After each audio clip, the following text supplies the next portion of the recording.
세상에 힘들지 않은 일은 없다지만 직업 중에서도 유독 위험하고 힘들어 빨리 관두는 업종들이 있습니다. 우리가 흔히 얘기하는 3D 업종인데요. 그중 하나가 바로 간호사라고 합니다. 사람의 생명을 다루는 일이지만 지나치게 과다한 업무로 그만두거나 극단적인 선택을 하시는 분들이 많은 직군이기도 한데요. 일하는 것만으로도 고된데 사람 때문에 정신적 스트레스까지 더해지면 나도 모르게 매일매일이 지옥일 것입니다. 사실 5년 전까지만 해도 제가 그랬거든요. 시어머니와의 악연을 끊고 뒤늦게 새로운 인연을 만나 행복을 찾은 저의 이야기. 지금부터 함께 들어보시겠어요? 산업공상이라는 말의 뜻을 알고 계신가요? 옛날 조선시대에 직업에 따른 사회계급을 일컫는 말인데요. 당시 가장 으뜸으로 쳐주는 계급이 선비, 다음이 농사꾼, 다음이 장인, 마지막이 장사꾼이었다고 합니다. 물론 지금이야 이렇게 생각하는 사람들이 아무도 없지만 아이가 공부를 어느 정도 잘하는 편이라면 장사를 하거나 기술 직종을 갖기보다는 사무실에서 앉아서 할 수 있는 직업을 하기를 바라는 분들이 많으시죠? 저희 부모님 역시 그러셨습니다. 사실 집이 그렇게 잘 사는 건 아니어서 과외를 받아본 적도 없고 학원도 또래 친구들이 가는 정도만 가는 편이었는데요.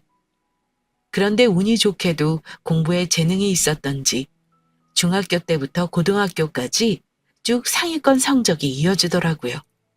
제가 평소에 공부를 등한시하지 않고 한 것도 있었지만 남들보다 이해하는 속도가 빠른 편이었기에 어느 정도는 가능한 일이었죠. 사실 고등학교 1학년까지만 해도 제 진로 희망 1순위는 간호사가 아니라 천체 관측자였습니다. 매일 밤 하늘의 별을 보고 우주의 행성을 관찰하며 사는 것이 제 꿈이었죠. 하지만 넉넉하지 않은 집안 형편 때문에 4년 전액 장학금을 받는 학교와 학과를 찾아야 했고 그중 적당한 곳이 수도권에 있는 간호학과였습니다. 부모님과 선생님 모두 학비도 무료에 졸업 후 취업까지 보장되는 간호학과를 적극적으로 제게 추천했죠. 지선아, 이번 모의고사도 성적 잘 나왔어. 3등이면 진짜 잘한 거야. 저 선생님, 지금 제 성적으로 갈 수 있는 항공우주학과는 어느 학교가 있는지 알 수 있을까요? 항공우주학과? 너 간호학과는 안 가고 싶은 거야? 엄마는 엄청 가길 바라시던데? 저희 집이야 뭐 제가 취업 잘 되는 곳으로 가길 바라시니까 그런 거고요. 저 예전부터 항공우주학과 엄청 가고 싶었거든요. 그래서 공부도 열심히 했던 거고요. 그렇구나. 지선이 너 성적 정도면 수시든 정시든 서울의 4년제 항공우주학과는 무난하게 갈 수는 있어. 근데 장학금은 못 받을 수도 있으니까. 선생님은 그게 걸려서 그래. 부모님이랑은 이야기해본 거니? 보나마나 반대하실 거예요. 근데 저 간호학과는 싫어요, 선생님. 평생 남의 피 뽑으면서 살기 싫어요. 저 주사 얼마나 무서워하는데요.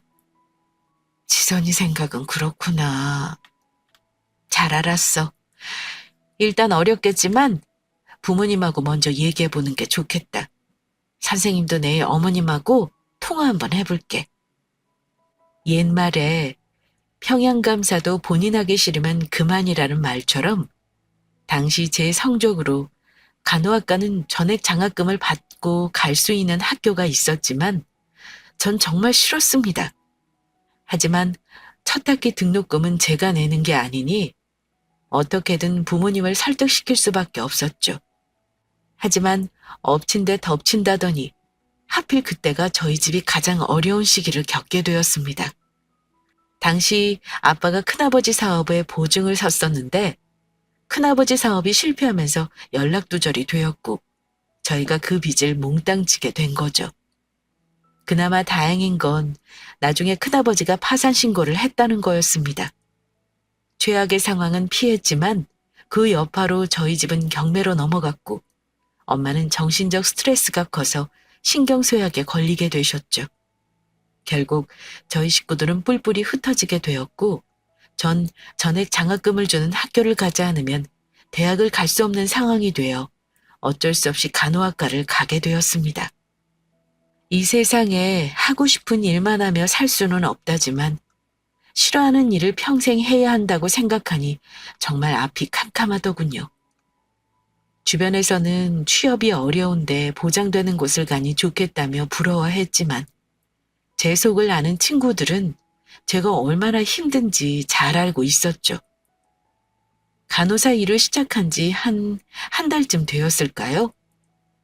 밥을 안 먹어도 배가 더부룩하고 속도 좋지 않고 머리가 항상 멍하더라고요. 몸도 이유 없이 늘어지고요. 병원에서는 스트레스와 우울증이 심각하다고 하더군요. 처방해준 약도 먹어보고 상담도 받아봤지만 쉽게 좋아지지 않았습니다. 그러던 중 한 사람을 알게 되었습니다. 저희 동네에서 오랫동안 과일 가게를 운영해온 아주머니의 아들이었는데 알고 보니 저와 같은 대학을 다녔더라고요. 학번도 같고요. 웬만하면 새로운 사람을 만나지 않은 저였지만 단골 가게 아주머니가 한번 만나보라고 하도 성화에 못 이겨 마지못해 만나게 된 사람이었죠.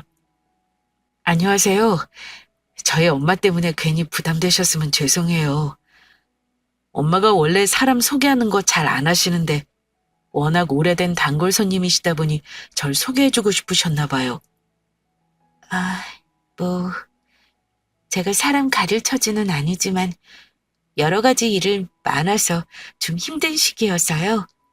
마음의 여유가 없어서 지금은 누굴 만나기가 좀 그러네요.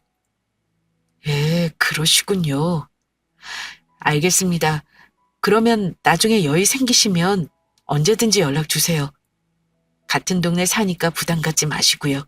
기다리고 있겠습니다. 이렇게 그 남자가 깔끔하게 이야기를 끝내주니 다행이다 싶었는데 한편으론 좀 아쉽더라고요.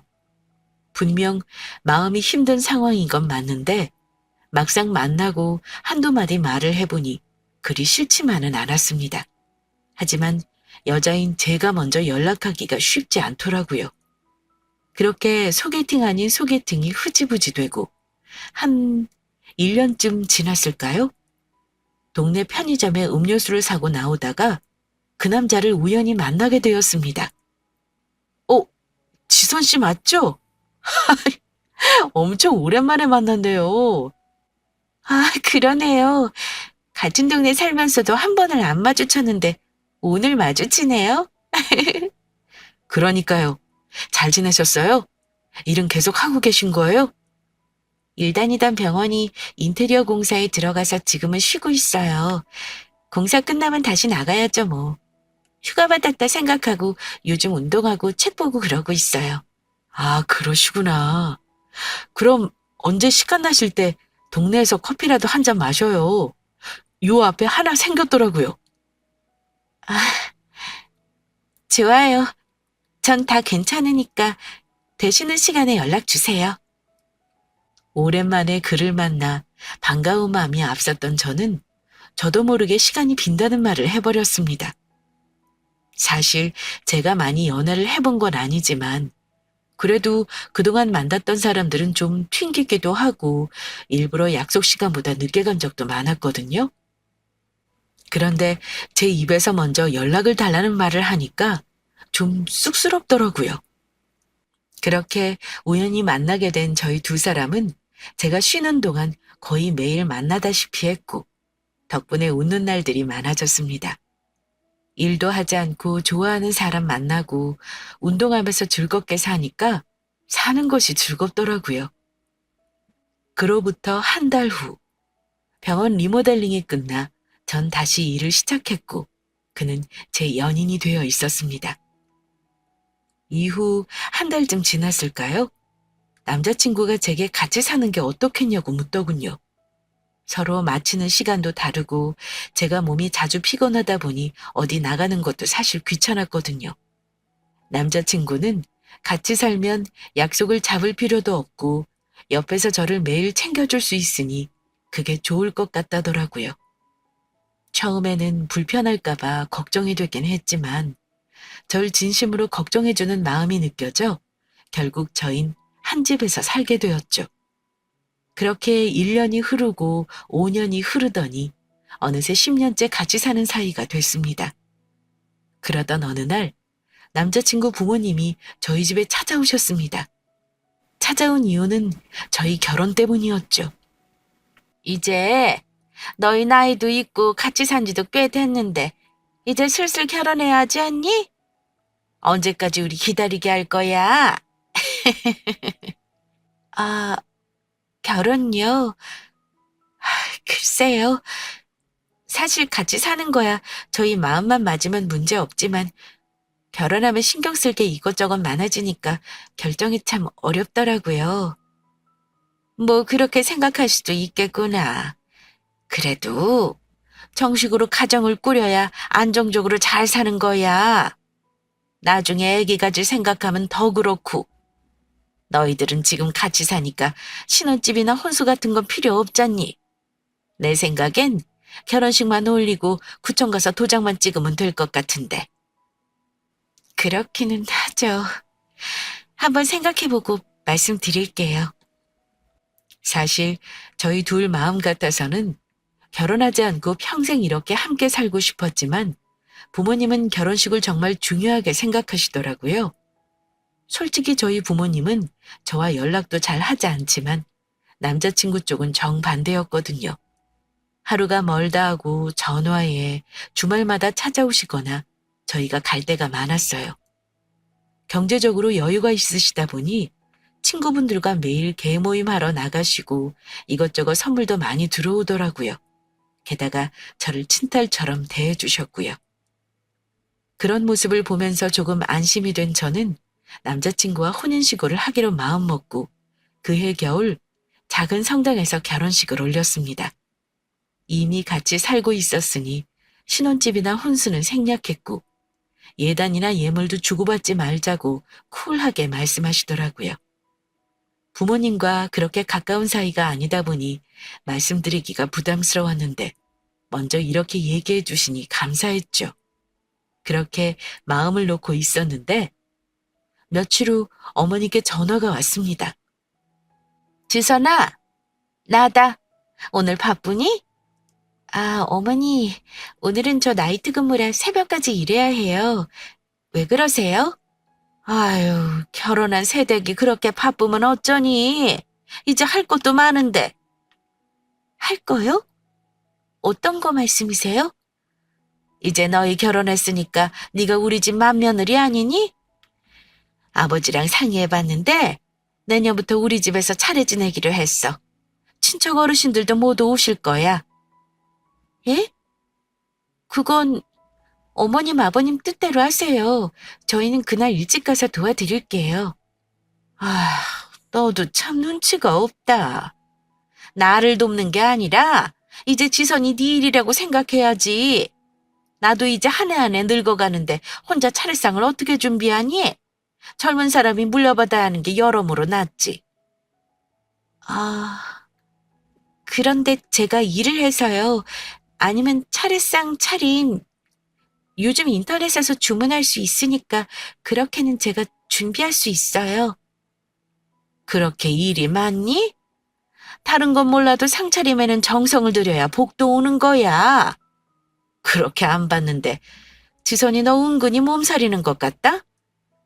제 몸이 건강해야 일도 하고 가정도 꾸리는 거죠, 어머니. 어쨌든 차례상은 주문하는 거 아니면 제가 하는 건 어려워요. 전 신경 쓰이시면 남편에게 전날 휴가 내서 어머니 도우라고 할게요. 내 아들은 매일 회사에서 죽어라 일하는데 왜 또 부엌 일을 하니? 됐다. 아유, 이렇게 융통성이 없어서야. 저 업무 중이어서 이제 전화 못 받아요, 어머니. 그럼 고생하세요. 제가 한가하게 노는 사람도 아니고 삼교대하는 며느리가 안쓰럽지도 않은지 차례상을 차리라는 말에 기분이 참 나쁘더라고요. 정작 남편은 회사 일이 힘들다며 시킬 생각도 없으시면서 전 오늘 대화를 녹음해 남편에게 들려줬고 남편은 그날 저녁 어머니께 전화로 차례상 준비는 못한다고 단호히 얘기했습니다. 아들이 안 된다고 하니 어쩔 수 없으셨는지 알겠다며 꼬리를 내리시더라고요. 그렇게 시어머니 간섭이 좀 잠잠해지나 싶었는데 제가 쉬는 날마다 전화를 하시며 집으로 자꾸 오라고 하시더라고요. 막상 가면 편하게 밥을 얻어먹기는커녕 음식 준비에 설거지까지 죄다 제 몫이었습니다. 솔직히 결혼 올린 후 한 번 정도는 차려주실 줄 알았는데 제 착각이었어요. 점심시간보다 항상 일찍 부르시고는 넌 이거 해라 저거 해라 지시만 하시더라고요. 그렇게 음식을 준비하고 식구들이 둘러앉으면 내가 이것도 했네 저것도 했네 하며 혼자 다 한 것처럼 말씀하시고요. 그런 것까지는 어떻게든 참을 수 있었는데 결정적인 사건이 일어나고야 말았습니다. 남편이 주말 출장이 낀 주에 또 전화가 왔습니다. 예, 잘 지냈니? 요즘 지선이 너 왜 이렇게 목소리 듣기가 어렵니? 아, 일이 좀 많았어요, 어머니. 무슨 일이세요? 이번 주에 상준이 고모할머니 생신이라 우리 집에서 하기로 했어. 너네 좀 일찍 와서 거들고 장도 보고 해야겠다. 너 그날 쉬는 거 맞지? 어쩌죠, 어머니? 저 그날 쉬는 날이기는 한데요. 남편은 그날 지방 출장 가서 없고 전 그날은 노트북으로 작업할 게 좀 있어서요. 미리 말씀해 주셨으면 조절했을 텐데 이번 주는 어렵겠네요? 아니, 친척 어르신들이 한두 분도 아니고 행사를 어떻게 전부 다 미리 너한테 얘기를 하니? 그리고 너는 바쁘다면서 무슨 일을 또 해? 오기 싫어서 거짓말하는 거 아니니? 아니에요, 어머니. 이번 달부터 온라인에서 상품 파는 일을 시작했는데 그날은 꼭 올릴 게 있어서요. 어머님 댁에 가도 저는 일 못 도와드리고 방에서 일해야 해요. 그러면 일단 와라. 와서 얼굴도 비추고 밥이라도 먹고 가. 정말 하나도 못 도와드리는데 괜찮으시겠어요? 아, 그렇다니까. 내가 매일 뭐 너 부려먹기만 하겠니? 걱정 말고 와서 밥 먹고 가라. 그날 보자.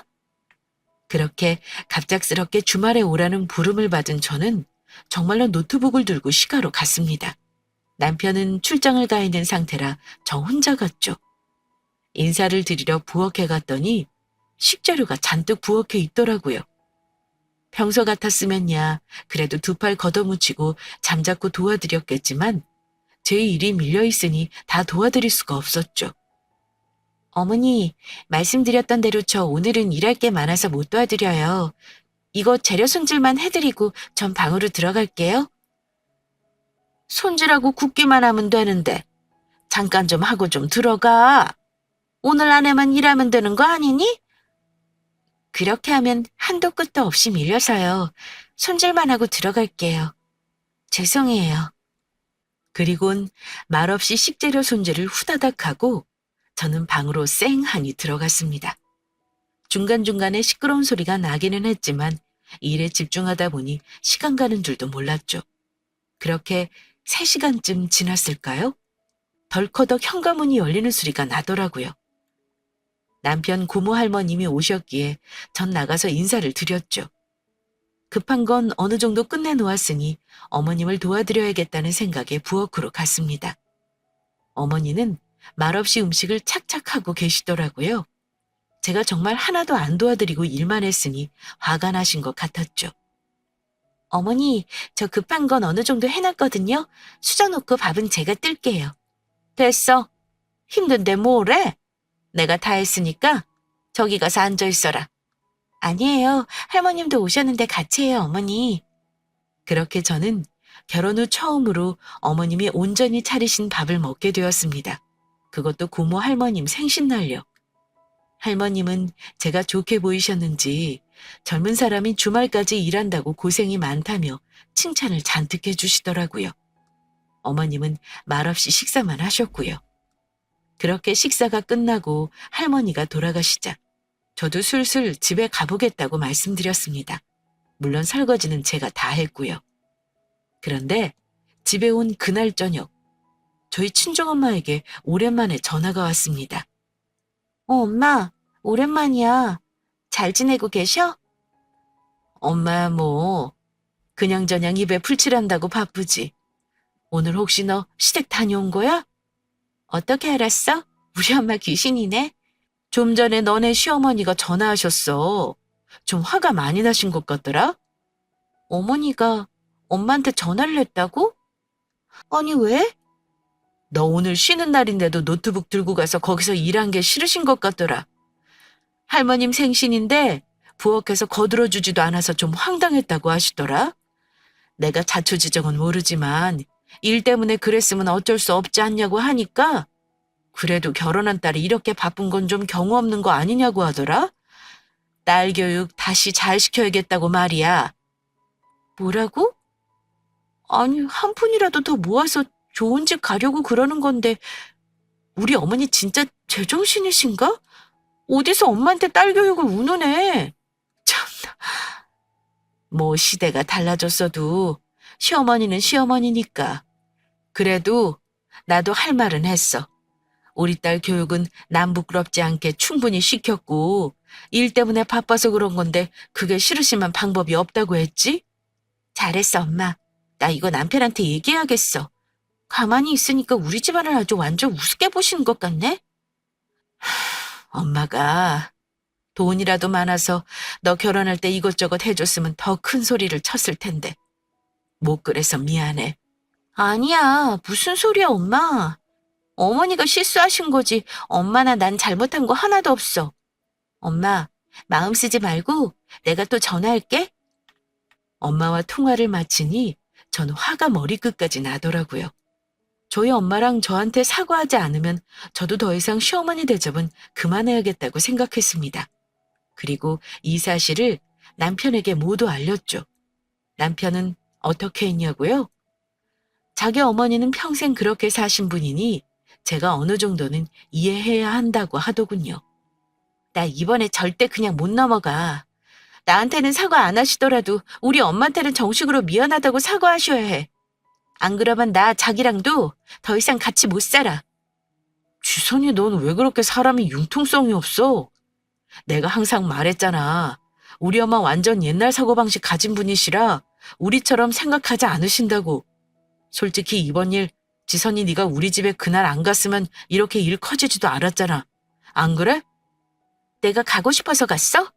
나 분명 그날 일해야 해서 못 간다고 처음부터 말씀드렸어. 근데도 기어이 밥만 먹고 가라고 사정하신 분이 누군데? 자기 어머니야. 그래서 갔더니 고작 3시간 방에서 안 나왔다는 게 친정엄마한테 전화해서 해야 할 일이야? 나 생각할수록 피가 거꾸로 솟아. 대체 우리 엄마를 얼마나 우습게 봤으면 그런 일로 전화를 해? 아니, 뭘 그렇게까지 생각해. 자기 지금 감정이 앞서서 그렇지 생각해보면 그렇게 대단한 일 아니야. 며칠 동안 마음 좀 가라앉힐 겸 휴가 내고 좀 쉬든가. 내가 어떤 기분이든 어머니가 우리 엄마한테 사과해야 하는 건 변하지 않아. 자기 어머니 사과하도록 설득 못 시키면 자기랑 나도 끝이야. 그렇게 알아. 그렇게 남편과 다투고 난 후, 전 당연히 남편이 나서주겠지 하고 생각했습니다. 어머니와 잘 얘기가 안 되었더라도 본인이 직접 저희 엄마에게 전화해 죄송하다는 말 정도는 할 줄 알고 있었죠. 그런데 제 예상이 보기 좋게 빗나가더라고요. 남편은 저희 엄마에게 사과 한마디도 없었고 어머니께도 제 입장을 전달하기는커녕 제가 문제인 것처럼 이야기해 놓더라고요. 예. 내가 웬만하면 전화 안 하려고 했는데 이건 좀 말해야겠다. 너는 어떻게 된 애가 그렇게 매사에 작은 일 하나까지 참지를 못하고 내 아들을 괴롭히니? 그렇게 따지고 들면 피곤해서 이 세상 어떻게 살려고 그래? 예? 어머니, 그게 무슨 말씀이세요? 제가 괴롭히다니요? 어제 상준이가 밤에 잔뜩 술에 취해서 나한테 하소연을 하더라. 내가 너네 친정엄마한테 전화한 일 가지고 지선이 네가 시어머니가 사과하지 않으면 같이 사내만에 했다면서? 세상에. 그게 어디서 배워먹은 못된 말이니? 막말로 내가 널 때렸니? 욕을 했니? 가족이 되었으면 좀 안 맞는 일이 있어도 한쪽이 넘어가기도 하고 그러면서 사는 거지. 그렇게 따지고 들면 이 세상에 같이 사는 부부가 남아있겠니? 다 이혼했지. 어머니, 상준 씨가 정말 그렇게 말하던가요? 왜? 또 이것도 쪼르르 얘기해서 내 아들 못 살게 구려고 하니? 너도 참 힘든 애다, 힘든 애야. 어머니, 때리거나 욕했을 때만 사람이 상처받는 게 아니에요. 저희 엄마한테 전화하셔서 자식 교육 운운하신 거 저희 엄마와 저 정말 상처 많이 받았어요. 제가 두 손 놓고 놀았던 것도 아니고 뻔히 일하는 거 아시면서 어떻게 그렇게 말씀하셨어요? 며느리가 아니라 지나가는 사람이어도 그렇게 말씀하시는 건 예의가 아니라고 생각해요. 뭐? 아니 도대체 친정부모님은 뭘 어떻게 가르치셨길래 이렇게 집안을 들쑤셔 놓니? 솔직히 너 들어오기 전에는 이렇게 시끄러운 일이 없었다. 제발 부탁인데 너도 네 생각만 하지 말고 상준이랑 내 입장도 좀 생각해라. 충분히 생각하고 말씀드린 거예요. 얘기 들어보니까 저희 엄마에게 정식으로 사과할 생각은 하나도 없어 보이시네요. 그럼 저도 더 이상 이 집안 식구 못 됩니다. 그렇게 아세요. 전 시어머니와 한 대화를 녹음해 그대로 남편에게 들려주었고 남편은 자기는 자식된 도리로 도저히 엄마에게 사과하라는 말을 할 수는 없다고 하더군요. 전 그럼 이혼하겠다고 했고 저희는 협의 이혼 절차를 밟았습니다. 사실 혼인신고를 하기 전 10년간 함께 살면서 한 번도 크게 싸움을 하지 않았던 저희였지만 법적으로 부부가 되니 맞지 않는 부분이 하나씩 생기더라고요. 그게 저만의 문제라면 어떻게든 방법을 찾아보겠지만 저희 엄마까지 끌어들이니 더 이상 답이 없다고 생각했죠. 그래서 이혼까지 간 거고요. 사실 이혼은 소송까지 가게 되면 시간도 돈도 많이 들지만 두 사람이 협의만 되면 크게 시간이 오래 걸리지 않더라고요. 더군다나 저희는 아이도 없었기 때문에 이혼 숙려 기간도 한 달밖에 되지 않았고요. 그렇게 시간이 흘러 저희는 법적으로 남남이 되었고 남편은 자기가 곧 해외 출장이 길게 있으니 다녀와서 양쪽 부모님께 말씀드리자고 하더군요. 그런데 남편이 해외 출장을 간 지 3일째 되던 날 시어머니에게 전화가 왔습니다. 시아버지가 위독하시다는 게 이유였죠. 아이고, 지선아, 큰일 났다. 너 이제 일 못하게 생겼어. 이번 주말에 짐 싸가지고 여기로 와라. 네? 무슨 일이세요, 어머니? 아버지가 풍이 들어서 쓰러지셨어. 오늘 통 안 들어오셔서 동네 나가보니까 골목에 쓰러져 계시지 뭐냐. 119에 실려가셨는데 이제 예전처럼 거동하기 힘들 거라고 하시더라. 아, 그러셨군요. 남편은 다음 주까지 해외 출장이어서 못 가고요. 제가 주말에 갈게요. 근데 제가 일 못하게 생겼다는 건 또 무슨 말씀이세요? 아버지가 이제 거동을 못하시니 옆에서 돌봐드려야 하지 않겠니? 나 혼자선 어림도 없고 너랑 둘이 있어야 그래도 교대로 쉬고 밥이라도 먹지. 그동안 너 간호사 일해서 모아둔 돈 좀 있잖니? 한 몇 년만 고생하고 아버지 요양병원 들어가시면 그때 다시 복직하면 안 되겠니? 그건 어머니 혼자 생각이시고요. 제가 쉬는 날 가서 도와드리는 건 할 수 있지만 일까지 관두면서 돌봐드리진 못해요. 저 지금 호출이 들어와서 끊어야겠어요. 주말에 가기 전에 연락드리겠습니다, 어머니. 아니, 어쩜 그리 애가 매몰차니? 여보세요? 치선아! 치선아! 저희 엄마에게 전화까지 해서 딸 교육 운운할 때는 언제고 시아버지가 쓰러지시니 일 관두고 병수발 들라는 말에 어이가 없더라고요. 게다가 전 이제 법적으로 남편과 남남이라 도와야 할 의무도 없었고요. 아직 이혼한 줄도 모르고 저렇게 당당하게 요구하는 어머니에게 제대로 한 방 먹이고 끝내야겠다고 생각했습니다. 전 제 친한 친구에게 급히 부탁을 했죠. 친구가 요양병원 의사거든요. 시어머니에게 아무 말도 하지 않은 채 친구를 데리고 주말에 시댁으로 갔습니다. 어머니, 이쪽은 요양병원에서 근무하는 의사 선생님이세요. 오늘 특별히 아버님 상태 봐드리려고 오신 거예요. 의사 선생님이 오셨다고? 아유, 어서 오세요, 선생님. 처음 뵙겠습니다. 지선이 부탁으로 시간 안 되는데 특별히 온 겁니다. 제 얘기 잘 들으시고 그대로 꼭 따라하셔야 해요, 어머니. 예, 그러겠습니다, 선생님. 어머니는 의사 선생님이라는 말 한마디에 눈이 동그래지시더라고요. 어머님 집에 간 그날 정말 오랜만에 전 아무것도 하지 않고 가만히 앉아 있을 수 있었습니다. 제 친구가 풍이 오신 아버님께 해야 할 일들을 하나하나 어머니한테 다 설명해 드렸거든요. 어머니는 절 자꾸 쳐다보셨지만 전 일부러 눈도 마주치지 않고 괜히 화장실을 들락날락 거렸죠. 그렇게 친구는 장장 몇 시간 동안 긴 설명을 하고 돌아갔고 어머니는 제게 이러시더군요. 의사 선생님 모시고 온 건 잘한 일이다만 선생님이 알려주신 일들은 죄다 내가 아니라 지선이 네가 맡아서 해야 해. 넌 간호사니까 나보다는 훨씬 더 잘 알잖니? 가족이 이럴 때 도와야지. 안 그러냐? 그럼요, 어머니. 가족이면 당연히 서로 돕고 사는 게 사람 된 도리죠. 그런데 어쩌죠? 전 이제 가족이 아닌데요. 가족이 아니라니. 그게 무슨 소리야? 저 이혼했어요, 어머니. 어머님 아들은 지금 해외 출장 중이니까 끝나면 자세히 물어보세요. 대체 이게 무슨 일이야? 지선아, 내 아들이 좀 마음 상하게 했더라도 한번 넘어가 주면 안 되니? 지금 집안 상황이 이런데 너까지 없으면 나는 어떡하니? 어떡하긴요. 아버님 옆엔 어머님뿐인데 당연히 옆에서 병습을 두셔야죠.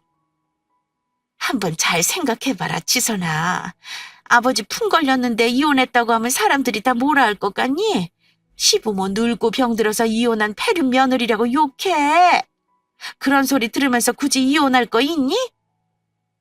무슨 말씀하셔도 제 마음은 변하지 않아요, 어머니. 저희 이미 이혼 숙려 기간도 다 끝났고 법적으로 남남입니다. 정말 끝까지 이렇게 나올 거니?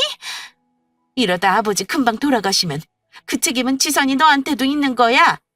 진짜 어떻게 돼 내가 끝까지 너만 생각하니? 어머니야말로 끝까지 어머니만 생각하시네요? 뭐라고? 그렇잖아요. 뻔히 일하는 시간에 전화하셔서 다짜고짜 일 그만두고 아버님 돌보라고 말씀하셨잖아요. 제가 만약 이혼 안 했으면 어떻게 됐겠어요? 보나마나 어머님 부탁 거절 못하고 아버님 수발 들었겠죠. 제가 혼자 잘 먹고 잘 살자고 돈 버는 거 아니에요, 어머니. 지금보다 더 나은 집에서 살고 싶어서 힘들어도 참고 돈 모으는 중이었다고요. 뭐 이제는 남이 되어버렸지만요. 지금 그걸 너 말이라고 하니? 며느리면 당연히 시아버지 병수발 둘 수 있지. 그게 뭐 그리 억울한 일이니? 어머님이 그동안 하신 행동을 생각해 보시면 제가 왜 그랬는지 아실 거예요. 물론 생각조차 안 하시겠지만요. 이제 앞으로 더 이상 전화하지 마세요.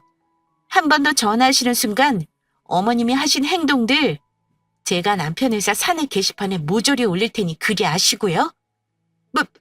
뭐라고? 지선아, 너 지금 뭐라고 했니? 지선아! 전화를 끊은 저는 마음이 참 안 좋더라고요. 남편은 물론 정리한 상태지만 어머니는 끝까지 본인이 맞다고만 생각하시더라고요. 어찌어찌 결혼 생활을 이어갔어도 어머님과 계속 만난다면 전 계속 불행할 수밖에 없었을 겁니다.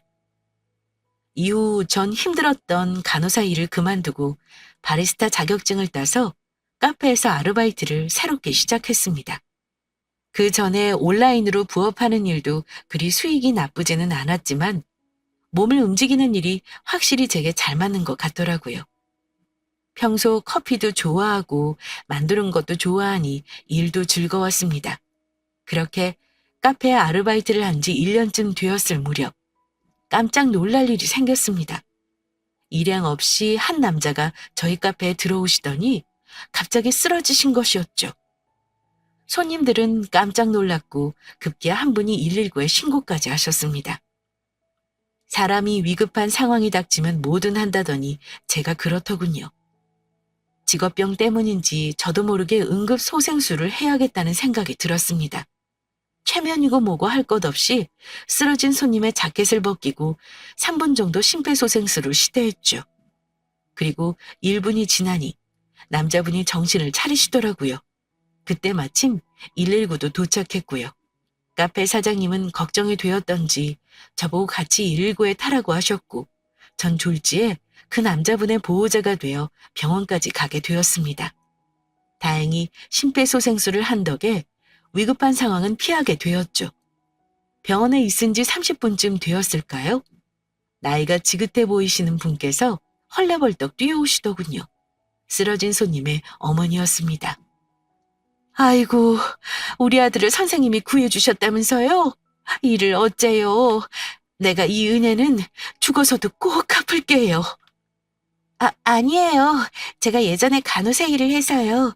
급히 제 도움이 필요해 보여서 한 것뿐인데요, 뭘. 그 자리에 간호사나 의사가 있었다면 누구라도 저처럼 했을 거예요. 그래도요. 사실 우리 아들이 보기엔 멀쩡한데 몸이 약한 편이에요. 지금 아가씨처럼 용기 있게 나서는 사람이 세상에 그리에 많지 않더라고요. 정말 고마워요. 정말로. 크게 복 받을 거예요, 진짜. 눈물을 글썽이며 말씀하시는데 저도 마음이 짠하더라고요. 그렇게 돌아서려는데 그분이 제게 연락처를 물어보시더군요. 한번 식사라도 하자고요. 오랜만에 느껴보는 따뜻한 기분이라 저도 흔쾌히 연락처를 알려드렸습니다. 하늘이 맑았던 어느 주말 연락을 받고 약속 장소로 나서는데 여성분 옆에 웬 청년이 앉아있더군요. 그때 쓰러졌던 남자 손님이었죠. 그 어머님은 혼자 나오는 것보다 아들하고 같이 나와야 대화가 편할 거라고 하시더라고요. 약간 소개팅 느낌이 나서 좀 어색하긴 했지만 워낙 오랜만에 그런 자리인지라 그리 싫지만은 않더라고요. 밥을 다 먹으니 어머님은 약속이 있으시다며 급히 나가셨고 자리에는 그 남자와 저 둘만 남게 되었죠. 저 혹시라도 저희 어머니 때문에 불편하시지는 않으셨나요? 어머니 성격이 받은 만큼 베풀어야 한다는 주의시라 혹시라도 불편한 거 있으셨으면 죄송합니다. 무슨 그런 말씀을 하세요. 전혀 아니에요. 제가 대단한 일을 한 것도 아닌데 이렇게까지 신경 써주셔서 감사할 따름입니다. 대단한 일 하신 건 맞죠? 부끄러운 말이지만 제가 이게 쓰러진 게 처음이 아닌데요. 심폐소생술을 직접 해주신 여성분은 그쪽이 처음이시거든요. 정말이요? 그러셨구나. 그동안 어머니가 마음고생이 많으셨겠어요. 그렇죠. 다른 형제들은 다 건강하게 잘 지내고 있는데 제가 항상 어머니께는 아픈 손가락이죠. 그래서 어떻게든 건강해지려고 열심히 사는 중입니다. 오랜만에 마음이 따뜻한 이야기를 나누다 보니 말이 섞어본 적이 없는 사이인데도 오랜 친구를 본 것처럼 마음이 편해지더라고요. 그렇게 이야기를 나누고 제 연락처를 물은 그는 이후에도 종종 연락을 해왔습니다. 저 역시 싫지 않았기에 만나게 되었고 저희는 만나면 만날수록 대화가 잘 통한다는 걸 깨달았죠. 사람은 인연이 다 따로 있다더니 저희를 보고 하는 말이더라고요. 건강에 온전치 못했던 그는 친구가 카페 운영하는 걸 도와주고 있다고 하더군요. 그렇게만 알고 있었던 전 어느 날 깜짝 놀랐습니다. 남자친구 정기 검진 날이라 손을 잡고 병원에 들어가는데 경비 아저씨께 정중하게 인사를 하시더니 직접 엘리베이터까지 잡아주시더라고요. 그리고 남자친구의 진료 차례가 되었는데 의사 선생님께서 갑자기 아버님 얘기를 하시더군요.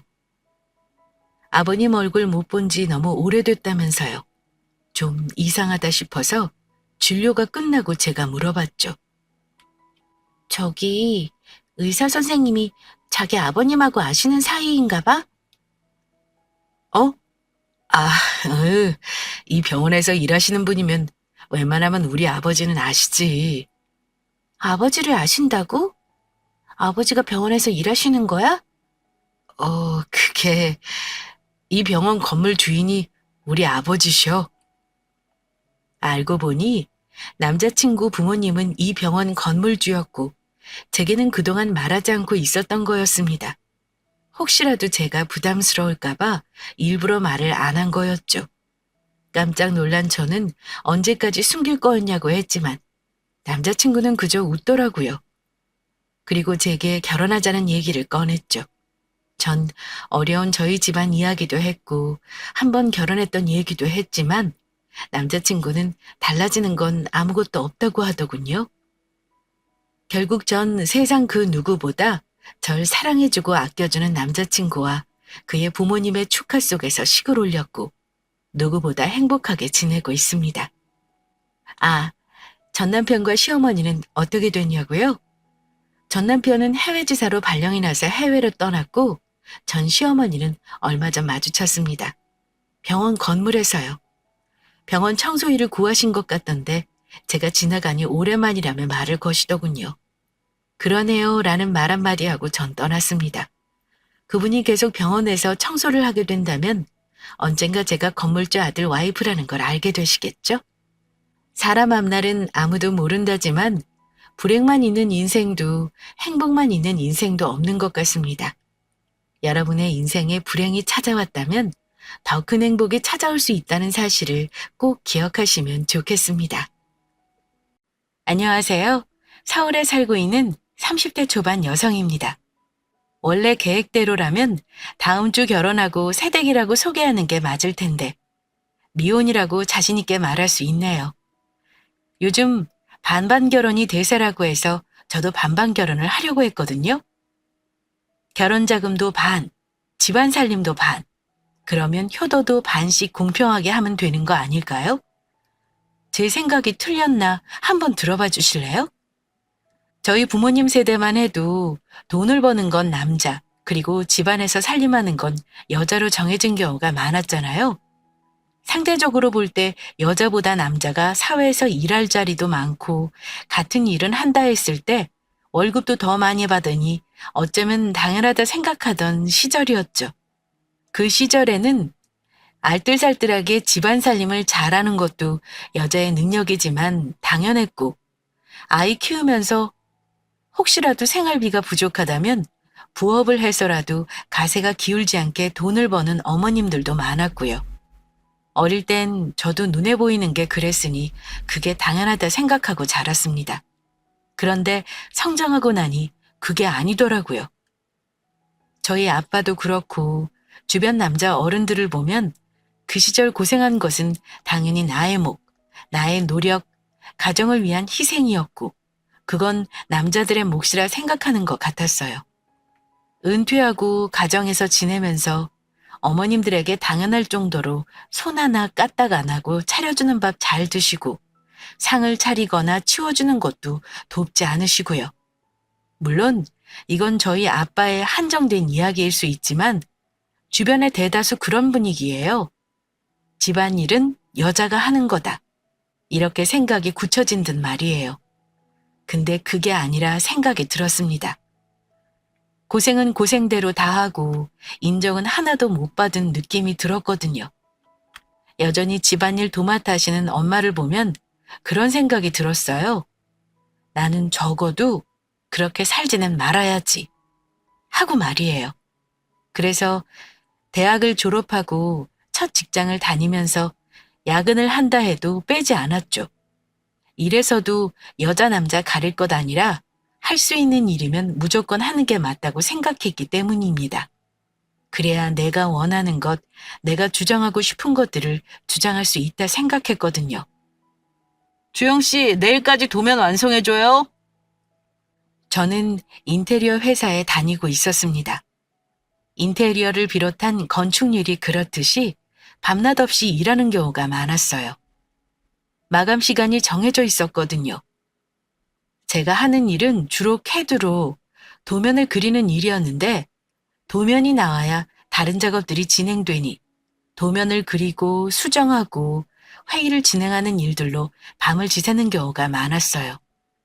초기에 회사에 들어갔을 땐 빠르게 배우고 싶고 인정받고 싶은 마음에 무작정 밤을 지새는 날들이 많았죠. 2년이 지났을 무렵에는 사장님과 부장님 밑으로 가장 오래 다닌 사람이 저뿐이라 일이 익숙해져 밤새는 게 즐거웠어요. 강 과장, 이번 프로젝트 끝나면 늦잠 늘어지게 자고 오후에 영화 보고 패밀리 레스토랑에서 회식합시다. 네, 사장님, 좋아요. 힘들어도 버틸 수 있던 건 작은 인테리어 회사였지만 나름의 복지 혜택이 좋았기 때문이에요. 힘든 일들이 끝나면 그 다음 날은 출근하지 않고 늦게 회사에 들어와 점심을 먹고 영화를 보고 회식을 하는 순으로 자율적인 분위기가 좋았거든요. 꼭 친한 친구들끼리 모여 재밌는 일들을 진행하고 모두 끝났을 때 긴장감이 풀어지면서 휴식을 취하며 재충전하는 기분이었어요. 물론 다른 사람들은 평일, 주말, 밤낮 구분 없이 거의 풀로 회사에서 지내는 일상들에 지쳐서 하나둘 떨어져 나갔지만 말이에요. 덕분에 나이도 어리고 회사 생활 고작 2년밖에 안 했지만 빠르게 승진할 수 있었어요. 회사 업무를 빠삭하게 아는 사람이 없었으니까요. 강주영 과장님이시죠? 안녕하세요. 한림 ENC 인사과 이호신 과장입니다. 네, 안녕하세요. 저 맞는데 실례지만 어떤 일 때문이시죠? 만나 뵙고 이야기 드리고 싶은데 시간 괜찮으실까요? 첫 회사에서 6년쯤 다녔을 때입니다. 동종업계에서 급작스럽게 전화가 왔어요. 인테리어 업체는 아니지만 골조와 지붕 프레임 등을 만드는 업체로 관련 업체에서 인지도 있고 규모도 제법 있는 회사였어요. 함께 일을 해본 적은 없지만 사장님한테 전해 들은 적이 있어서 어떤 일을 하는 회사인지 알고 있었거든요. 그런데 저를 보고 싶다는 소리에 조금 당황했습니다. 같은 업계라면 당연히 스카웃일까? 생각할 수 있지만 제가 하는 일과 연관성이 깊은 곳은 아니라 무슨 일이지? 궁금했거든요. 약속을 잡고 만나기로 했습니다. 안녕하세요, 강주영 과장님. 처음 뵙겠습니다. 전화드린 이호신입니다. 안녕하세요. 처음 뵙겠습니다. 우선 자리에 앉으시죠. 여기 드리는 서류 보시면서 이야기 나누었으면 합니다. 그렇게 말하며 전해주는 서류에는 계약서가 담겨 있었습니다. 당혹스러워하는 저에게 빠르게 말을 이어갔어요. 동종업계는 아니지만 도면을 그리는 일을 하는 사람 중 실력 있는 사람을 찾고 있었는데 저희 회사 사장님께 추천받았다 했어요. 나이가 어리지만 한 회사에 오래 있었고 야근을 마다하지 않은 열정을 높이 평가해서 회사에서 스카우트 제의를 한다고 말이에요. 지금보다 큰 회사답게 연봉이 지금의 1.5배가 넘었어요. 2배는 안 됐지만 한 번에 이렇게 많이 받고 이직하는 기회가 또 내게 올까 싶을 정도로 엄청난 제안이라 생각했습니다. 사장님, 오늘 한림 ENC 관계자 만나고 왔어요. 그래, 잘 만나고 이야기 잘 나누었어? 좋은 결과 있었으면 좋겠다. 사장님, 저랑 일하기 싫으세요? 저 뭐 잘못한 거 있어요? 좋은 기회이긴 한데 갑자기 내치시는 것 같아 묘하게 서운하고 기분이 그러네요. 아니야. 그동안 착실히 배웠으니 더 큰 물에서 놀아야지. 내가 언제까지 강 과장을 품을 수 있는 것도 아니고 남들보다 열심히 살았으면 이제 그 능력 펼칠 때가 된 거야. 사장님은 대학 초년생인 저를 뽑을 때 여자라 솔직히 야근도 잘 안 할 것 같았고 오래 못 버틸 것 같다는 기대감이 없이 저를 뽑았다고 했습니다. 그런데 야근한다 소리에 싫은 기세가 안 보이고 오히려 야식은 사주는 거냐며 넉살 좋게 웃는 모습에 저를 다시 봤단 말도 덧붙였죠. 제가 들어오고 얼마 안 있어 연달아 프로젝트가 생기며 회사를 차린 이후 가장 바빠서 몇 달을 동거동락하다시피 회사에서 살았는데 그 시간 모두 빠지지 않고 함께했던 저를 높이 평가했다 했어요. 그 프로젝트가 끝날 때쯤 회사는 성장했는데 그 프로젝트로 대다수의 사람들이 그만뒀기 때문이죠. 그렇게 실력을 쌓아가는 저를 보고 생각이 많으셨다 했습니다. 함께 계속 있어야 할지 더 큰 물에서 놀게 놔줘야 할지 말이에요. 제가 회사를 그만둘 생각을 안 해서 사장님이 기회를 마련했다는 말도 하셨어요. 사장님, 감사합니다. 평생 은혜 잊지 않을게요. 아니야, 잊어. 은혜는 무슨. 강과정 덕분에 우리 회사도 잘 성장했고 서로 윈윈했다 생각해. 그럼 부담감 말고 더 성장해서 나중에 기회 되면 그때 다시 만나자. 네, 사장님. 꼭 그럴게요. 그렇게 저는 중소기업의 건설업체로 이직하게 되었습니다. 이직할 때 저와 만났던 이 과장님은 인사과여서 저랑 부서가 달랐는데 안면을 튼 사람이 이 과장님 뿐이어서 좀 더 빠르게 친해졌어요. 저는 설계팀이었는데 설계팀의 나이로는 막내인데 경력직으로 이직해서 직급도 그대로 가고 연수도 있다 보니 애매한 위치였거든요.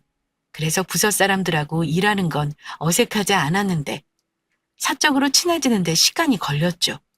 반면 이 과장님은 인사팀으로 저랑 부서가 달라 업무적으로 부딪힐 일도 없고 좀 더 편안해질 수 있었던 거였어요. 이 과장님, 지난번 밥 사셨으니 이번엔 제가 밥 살게요. 저녁에 시간 되시면 연락 주세요. 강 과장님, 오늘 괜찮아요? 오늘 저녁에 퇴근하고 그때 그 집에서 봬요? 부서끼리 회식하는 날이 아니면 함께 저녁을 먹을 일이 잦았습니다. 제가 회사에 잘 적응할 수 있도록 저의 팀 직원들에 대한 다양한 노하우를 전수해줬거든요. 처음에 밥을 사주시길래 제가 답례로 커피를 사드렸죠. 그때 호탕하게 웃으시면서 센스 있다고 엄지를 치켜 세우는 터라 조금 당황했던 기억입니다. 남녀 사이로 만나는 것도 아니고 회사 동료로 만나는데 더치페이하는 게 당연하다 생각했거든요. 그런데 그런 걸 요즘 여성 같다며 높이 평가해서 좀 의아했지만 제가 나이도 더 어려서 기특해 보일 수 있었겠다. 그렇게 생각하고 넘어갔어요. 강 과장은 자기 주관이 뚜렷해서 다른 사람들과 구분돼요. 네? 칭찬이죠? 그럼요. 어떤 사람들은 밥 사줘도 늘 얻어먹으려 하는 사람도 있고 밥을 사면 늘 음료를 사면서 무언가 손에 안 보려는 사람들이 은근히 많더라고요. 그런데 강 과장은 그런 거 없이 자기 책임을 다하는 것 같아 보기 좋아요. 멋있어 보이고요. 지금 이 말을 들었다면 이 사람 뭐지? 생각했을 것 같아요. 그런데 그땐 눈에 콩깍지가 씌어도 제대로 씌었는지 손에 안 보려는 사람이 많다는 말은 지금껏 그런 사람들만 만난 것 같아 안타깝게 느껴졌어요.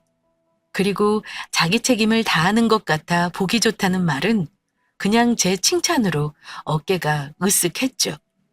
이 말에 저는 제 몫을 다하기 위해 이 과장과 만날 때면 늘 반반 비용을 냈던 것 같아요. 왠지 그래야 할 것 같았거든요. 난 멋있는 사람이니까라며 자기 암시도 하면서요. 강 과장, 아니 주영아, 우리 제대로 만나볼래? 그렇게 회사 동료로 6개월 정도 퇴근하고 서로를 이야기하며 지냈을까. 이 과장이 저에게 제대로 만나보자고 말했어요. 그동안 데이트하며 크게 트러블이 있던 것도 아니고 회사 내 평판도 좋은 사람이라 만나도 괜찮다 생각 들었죠.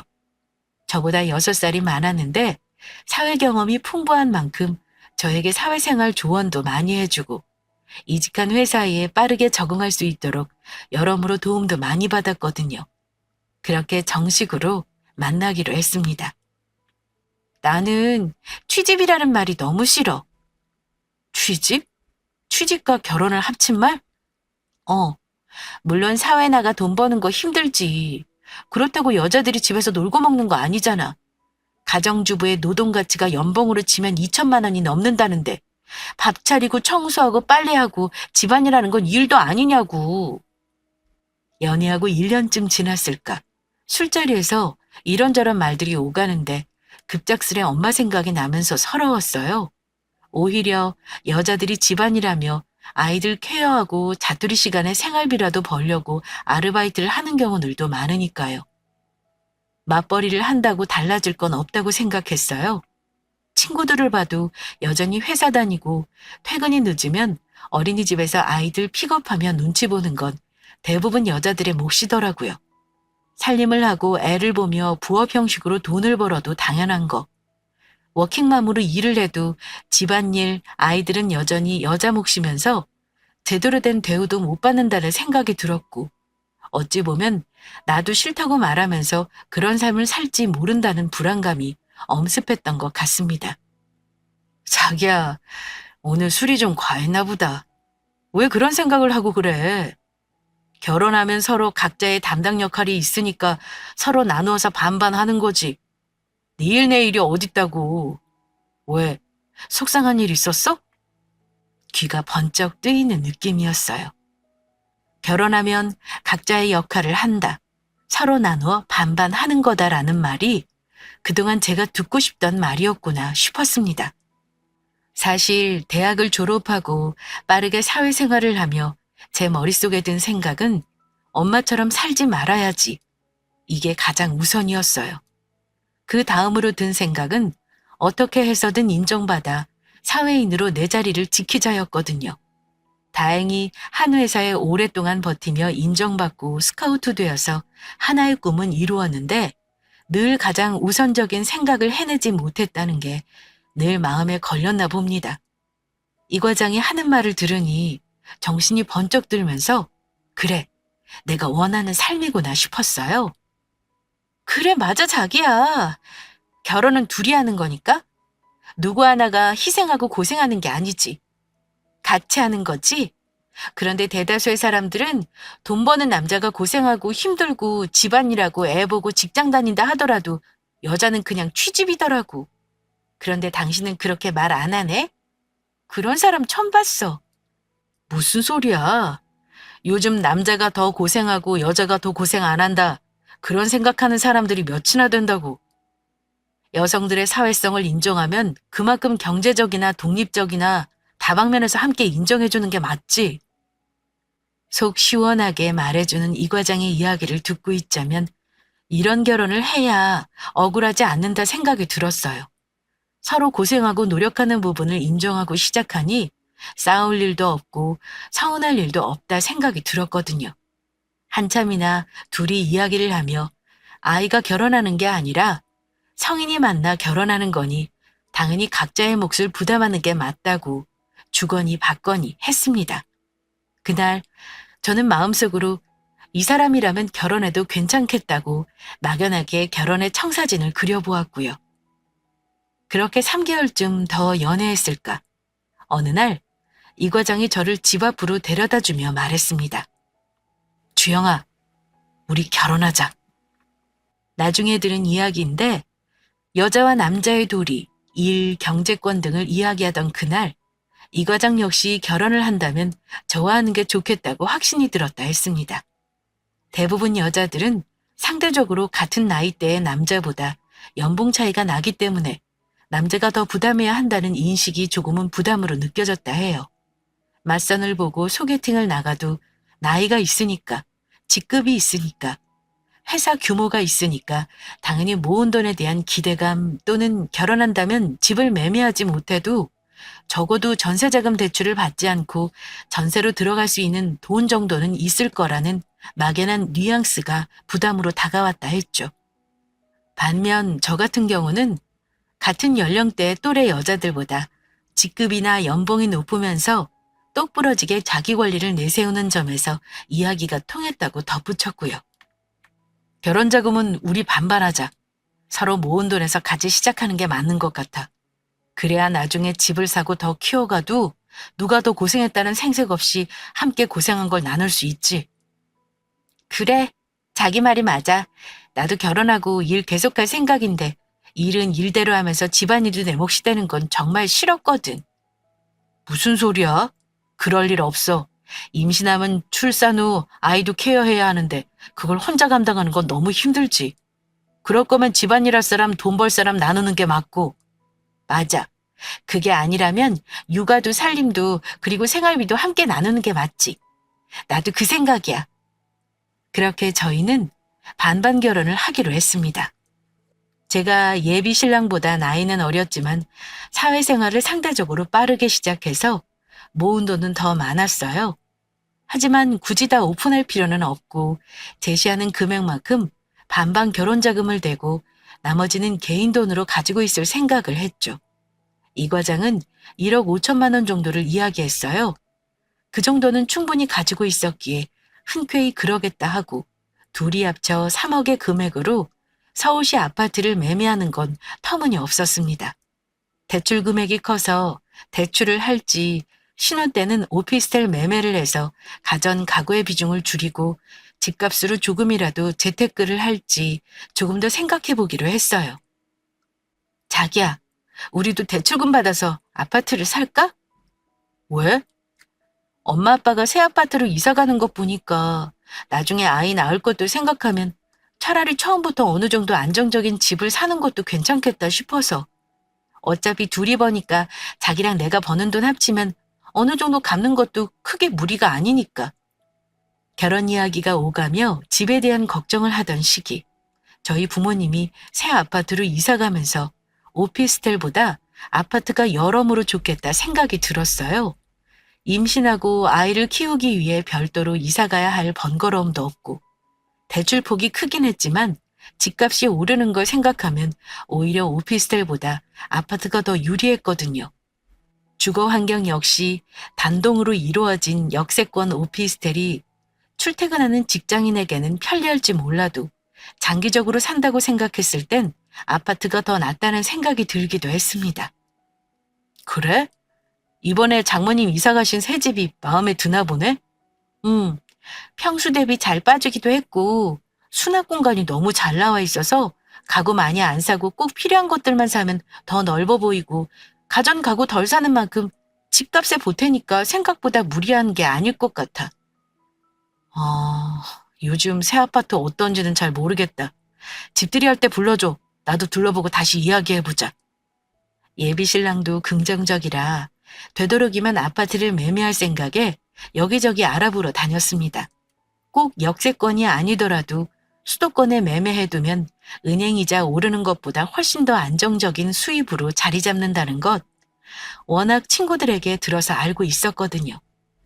다만 알아보면 알아볼수록 더 나은 조건, 최대 대출 한도 등이 겹쳐서 조금 아쉽다는 생각이 들었습니다. 한 1억 정도만 더 있어도 좀 더 선택의 폭이 넓을 텐데 하는 아쉬움이 있었어요. 제가 모은 돈이 좀 넉넉해서 1억을 더 내도 상관없지만 반반 결혼하기로 했으니 예비 신랑이 5천 정도 부담이 가능한지 중요했습니다. 부담할 수 없다면 굳이 제가 그걸 감당할 필요가 있을까? 아직까지 예비 신랑의 생각을 모르니 고민이 되는 부분도 있었고요. 아쉽다. 1억 정도만 더 있으면 우리가 원하는 조건으로 알아볼 수 있을 텐데. 아니다. 둘이 1억이니까 각 5천인가? 나는 모은 돈 올인했어. 자기는 여유자금 있어? 5천만 원이라는 소리가 쉽게 나오는 거 보면 말이야. 여유자금까지는 아니지만 사실 올인도 아니지. 근데 뭐 1억 더 있으면 좋겠다는 말도 못해? 아쉬워서 하는 소린데. 그것도 이해 못해줘? 이해 못하는 게 아니라 더 할 돈이 없어 아쉬운 거지. 어떻게 자기 여유자금 더 있으면 5천까지는 아니어도 각 500이라도 더 각출해? 됐어. 있는 한도 내로 알아보자고. 조금 더 여유롭게 알아보고 싶어 살짝 예비 신랑을 떠봤는데 그 정도의 여유는 없단 말에 조금씩 늘려가기로 했습니다. 은연중에 서로를 알아가던 시절부터 반반을 외치던 예비 신랑이라 선뜻 내가 더 내겠다는 말이 나오지 않은 부분도 있었거든요. 그렇게 서로 어디로 살 집을 정할지 알아보던 중 저희 부모님이 새 아파트에 입주할 날이 가까워졌습니다. 살던 집을 매매로 넘기고 있던 짐들을 정리하고 새 아파트로 가려는 계획이어서 입주 예정일이 매매한 이후 3개월 정도 시간이 걸렸거든요. 어머, 요즘 세탁기 정말 예쁘게 나온다. 그치, 엄마. 요즘은 이렇게 하나로 위아래 연동돼서 편리하더라고. 전에는 건조기만 있어도 신세계였는데 이제는 세탁기 하면 당연히 건조기까지 포함되는 거 있지? 은근히 디자인도 있다 얘. 너네들 키울 때 한번 가전 바꾸고 처음 오니까 신세계네. 엄마, 마음에 드는 걸로 골라봐. 새집 들어가는 선물로 내가 세탁기 사줄게. 건조기 산 지 얼마 안 되잖아. 마음은 고마운데 우리 따님 결혼 자금으로 사용하세요. 세탁기만 사면 돼. 이사할 때 가전 바꾸지 않으면 나중에 또 바꾸기 애매하대. 기계마다 기간이 안 맞아서. 건조기는 중고로 팔고 내가 그 값은 챙길 테니 맘 놓고 구경해. 내가 선물해 줄게. 그래? 그럴래 그럼? 어디 딸 덕분에 세탁기 좀 바꿔볼까? 새집에 들어가려고 가전 가구들을 보러 엄마랑 다니는데 엄마 눈치가 워시타워 형식으로 된 것을 마음에 들어 하셨어요. 하지만 엄마 말대로 건조기 산 지 2년 정도라 굳이 바꾸기는 애매하다 생각하셨죠. 아무래도 새 아파트에 들어가면서 그동안 오래된 냉장고, 세탁기, 주방 그릇, 안방 장롱, 소파 등 바꿔야 할 게 한두 가지가 아니었거든요. 부모님이 여유가 없는 건 아니었지만 그래도 그동안 키워주신 보답도 해드리고 싶고 제가 곧 결혼하고 분가하게 되면 썰렁한 집에서 제 흔적을 조금이라도 남기고 싶은 마음도 있었습니다. 와, 이거 TV 장난 아니다. 꼭 영화관 온 것 같아. 그래서 요즘 젊은이들은 굳이 영화관 안 가고 이렇게 큰 TV 사서 집에서 매일 영화 본다며? 너도 그러려고? 아니, 지금 매매하려는 평수가 25평 정도인데 100인치 TV는 어림없지. 눈실이 안 돼. 엄마 세탁기 사드리니까 예비시댁에는 TV나 바꿔드릴까 하고. 상견례 하기 전부터 양가를 왕래하며 지냈습니다. 크게 잘한다 할 건 없지만 가서 점심 먹고 차 한잔하며 이야기 나누는 일상을 데이트 형식처럼 한 달에 한 번 정도 양가를 번갈아 가며 부모님을 만났거든요. 예비 시부모님 성품은 남에게 피해주기 싫어하시고 독립심이 강하신 분인 것 같았어요. 예비 신랑하고 사이가 좋았는데 보태줄 정도의 형편이 여유로운 게 아니니 부모 덕볼 생각하지 말고 대신 저희에게 둘만 잘 살면 된다 하셨거든요. 성인이니 각자 자리에서 성실히 살면 그걸로 되었다 하셨습니다.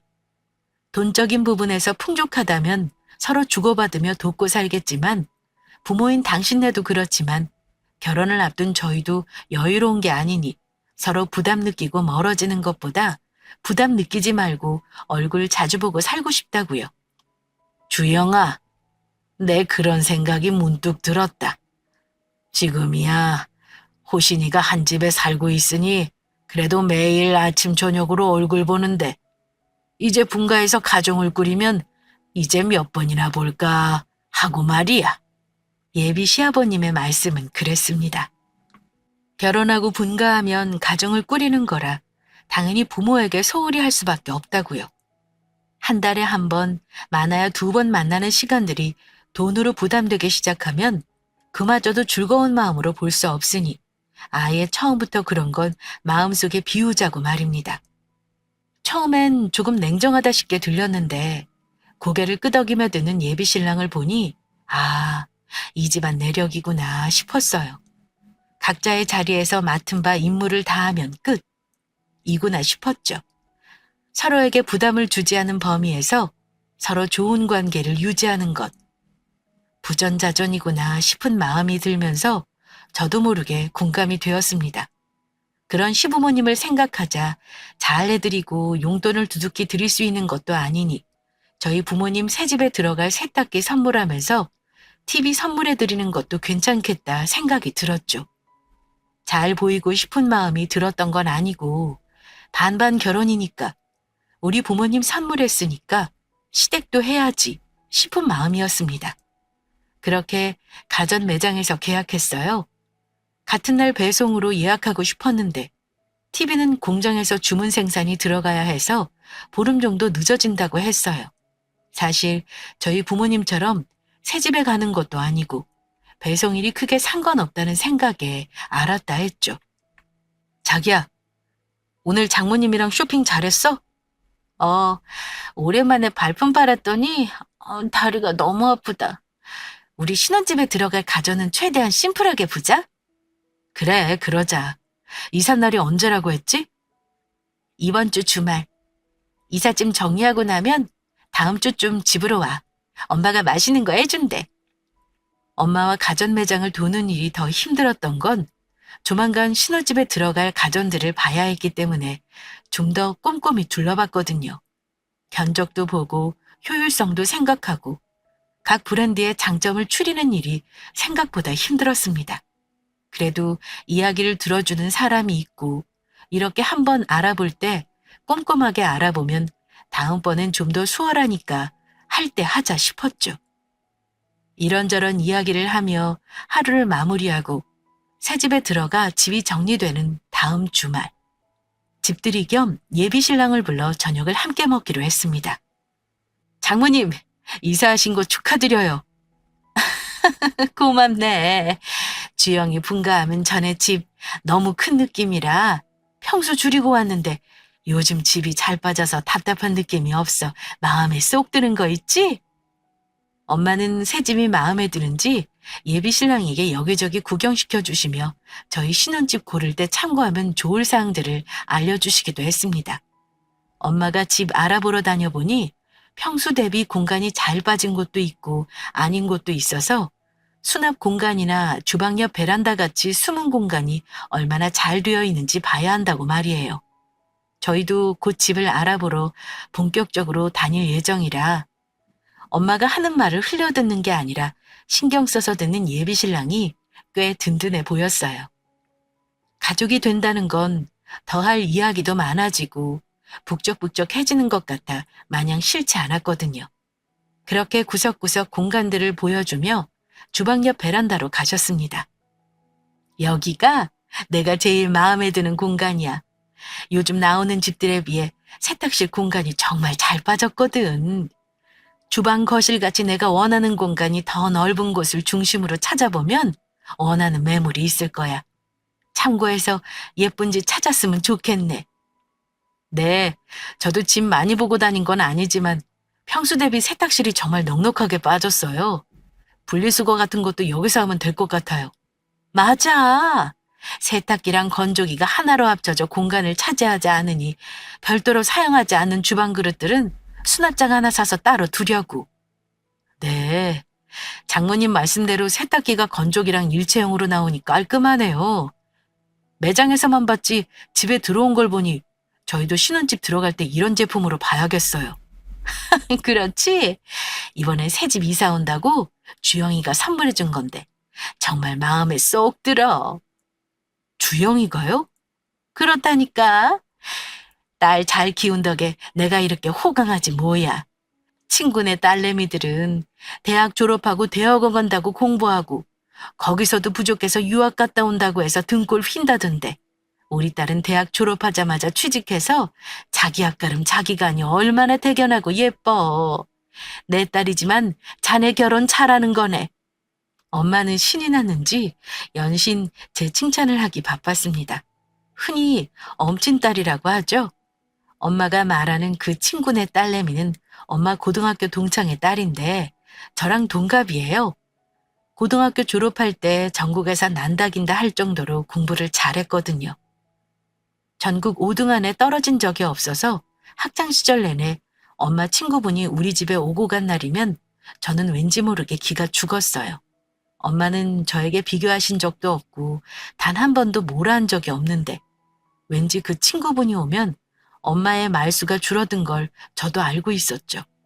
저는 서울 4년제 턱걸이로 겨우 붙었는데 엄마 친구 딸은 서울대를 붙고 거기서도 만족 못해 대학원을 갔는데 부족함을 채우고 싶다고 지금 영국으로 유학 간 상태거든요.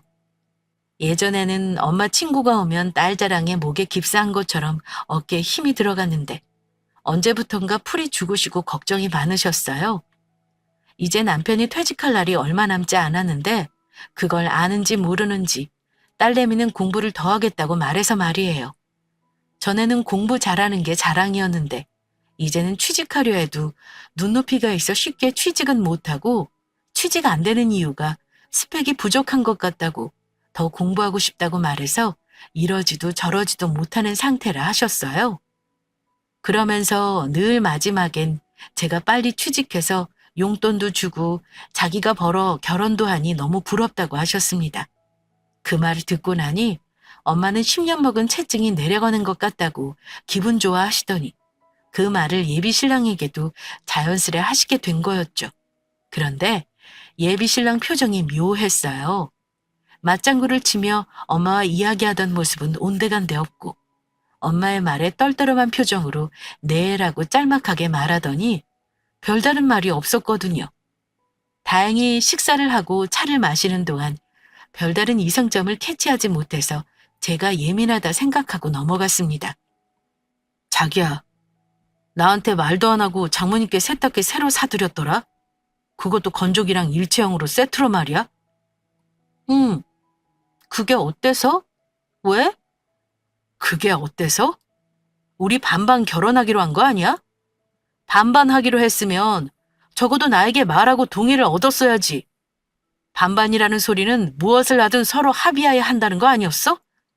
아니, 결혼 전부터 이렇게 친정을 챙기면 결혼 후에는 어떻게 하려고? 반반 결혼하자는 게 반쪽짜리 효도를 하자는 소리는 아니잖아. 못해도 1, 200은 할 텐데. 이래서 지난번 여유가 있으면 더 내어넣으라고 집값에 보태고 싶다 말한 거였어? 없다고 하면 이렇게 친정 챙겨주려고? 결혼 전부터 여유자금 있는 거로 동의 없이 친정만 챙기기로 시작하면 결혼 후 안 봐도 뻔하겠네. 공동으로 모으는 돈 이외에는 나 몰라라 내 마음대로 하시겠다? 이럴 거면 차라리 파혼해. 말과 행동이 다른 너랑은 못 살겠어. 저는 한동안 벙찐 모습으로 그 자리에 서 있었습니다. 데려다 주려고 집 밖으로 나와 단지 밖으로 걸어가고 있었거든요. 가다가 문득 멈춰서더니 세탁기 이야기를 꺼내고 무엇이 문제인지 묻는 저에게 쉴 틈 없이 속사포로 쏟아붓는데 그게 아니라고 대꾸할 틈도 없었고 저에게 의견을 물을 것도 아니고 파혼하자, 못 살겠다는 이야기가 쉴 새 없이 다다다다 내뱉더니 뒤도 안 돌아보고 자기 갈 길을 가더라고요. 순간 머릿속에는 오만 가지 생각이 들었어요. 해명을 해? 말아? 오해를 해도 단단히 한 것 같은데 하는 생각이 들었지만 뒤따라가진 않았죠. 저에게 말할 기회도 주지 않았다는 건 제 말을 들을 생각도 없다고 판단했기 때문입니다. 어이없지만 저도 그냥 집으로 들어가 별다른 연락도 하지 않았어요. 어떻게 해결하지? 이대로 정말 파혼인가? 여러 생각이 오가며 며칠을 보냈죠. 주영아, 바빠? 파혼하자더니 왜 전화했어? 아니, 내가 생각이 짧았던 것 같아서 퇴근 후 저녁이나 같이 하자고. 불같이 화를 낼 땐 언제고 언제 그랬냐고 싶게 며칠 지나 예비 신랑에게 전화가 왔습니다. 고개를 갸우뚱하며 무슨 일일까 생각하는데 불현듯 달력이 눈에 들어오며 오늘이 예비 시댁에 TV가 들어가는 날이었던 거죠. 아마 TV가 도착하고 어머님한테 이야기를 들은 모양이에요. 생각이 짧았다고 전화 오는 거 보니 분명했어요. 일단 얼굴을 보고 결혼을 진행하던 말던 결정해야 할 것 같아 퇴근 후 약속한 장소로 갔습니다. 주영아, 미안해. 나는 네가 우리 집도 챙기는 줄도 모르고 순간 서운해서 말했는데 생각해보니 너의 의사도 묻고 서로 맞춰가야 했는데 나도 처음이라 뭔가 억울하다 생각이 들어 너에게 그렇게 말하고 집에 가서 얼마나 후회했는지 몰라. 와, 사람이 이렇게 간사해질 수 있구나 싶었습니다. 귀에 걸면 귀걸이, 코에 걸면 코걸이라더니 상황에 따라 말을 바꾸는 재간이 있는 줄 2년을 알면서 처음 알았죠. 오히려 잘 되었다고 생각했어요. 사실 저는 반반 결혼하면 제가 걱정하던 부분이 모두 해결된다 생각했는데 결국은 아니었던 거죠. 반반 결혼을 하고 안 하고 문제가 아니라 서로에게 얼마나 배려하고 존중하느냐의 문제라는 걸 이 사건을 통해 깨닫게 되었습니다. 결국 예비 신랑은 반반 결혼이라는 그럴싸한 말로 자기가 손해보는 거 전혀 없이 결혼하려는 속셈이었던 거예요. 오히려 자기가 득을 보면 득을 받지 절대 한 푼도 손해보려는 생각이 없었다는 게 이번 일로 알게 되었죠. 제가 생각하는 반반 결혼은 서로의 수고를 인정하고 서로 으쌰으쌰해서 잘 살아보자는 거였죠. 하지만 예비 신랑이 생각하는 반반 결혼은 내가 고생하는 만큼 너도 고생해야 한다는 걸로 그 이상도 그 이하도 아니었던 것입니다. 본심을 알아보려는데 굳이 제가 결혼을 예정했던 대로 지속할 이유가 없었어요. 저도 속사포처럼 제 생각을 정리해서 쏘아붙였답니다. 다른 말도 아니고 파혼이라는 말을 했을 땐 그 이해 상황도 감당해야 할 몫이라 생각해. 그리고 막말로 결혼 전이니까 내가 내 부모 챙긴다는데 결혼도 안 한 시부모 눈치 보고 챙기지 못해야 해? 당신 말대로라면 결혼하고 나면 더 못 챙겨드릴 텐데. 내가 어리석었어. 나는 반반 결혼이니까 내가 친정에 하는 만큼 시댁에도 하면 된다는 생각에 당신 부모님 댁에 보내드린 건데. 당신이 이런 생각하고 있다면 그러지 않았을 텐데 말이야. TV 취소하면 번거로우니까 우리 결혼하려고 반반 모은 통장에서 TV 가격 빼고 보내줄게. 당신 부모님이니까 당신이 선물했다 생각하면 아깝지 않을 거 아냐? 설마 내가 보내드렸으니 꽁돈으로 생겼다 생각하고 좋아했던 거 아니지? 작은 거 하나에도 니 거 내 거 따지는 속 좁은 너랑 나는 살 이유 없다 생각해. 고마워. 파혼하게 해줘서. 우리 파혼해. 그렇게 대꾸할 틈도 안 주고 할 말만 하고 일어서서 나왔어요. 속내를 들켜버린 건지 그 이후 이렇다 할 연락도 없이 제 결혼은 없던 일이 되었습니다. 원래 예정대로라면 지난주 결혼식을 했어야 했는데 말이에요. 그래도 가장 큰 숙제를 해결 못했지만 꼭 그게 다는 아니었다는 생각이 이제는 조금씩 듭니다. 생각해보면 아빠는 언제나 엄마에게 받기만 하고 당연시한다 느꼈는데 뒤돌아 생각하니 운전 못하는 엄마를 위해 휴일이면 늘 엄마가 필요한 곳이면 언제나 차로 데려다주고 기다리던 아빠 모습이 떠올랐거든요. 어쩌면 각자의 자리에서 각자의 방식으로 서로 인정하고 열심히 살았는데 저에게 보여진 엄마의 모습이 힘들어 보여서 제 나름대로 색안경을 끼고 본 게 아닌가 싶어요. 또 하나 배운 게 있어요. 반반 결혼하자는 남자치고 정말 상대방을 배려하고 인정하는 사람 없다는 건 말이에요. 어찌 보면 제 마음도 조금은 그랬다는 거 이제는 반성하고요. 정말 합리적으로 생각하고 배려하고 진행하는 게 아니라면 오히려 반반 결혼이라는 말이 서로에게 더 상처가 될 수 있다는 것도 알았습니다. 이렇게 조금씩 성장하는 거겠죠? 앞으로 만나는 사람과는 이러한 편견 없이 천천히 맞춰가려 해요. 조금 어린 생각으로 어긋난 지난 이야기 너무 타박 마시고 응원해 주세요.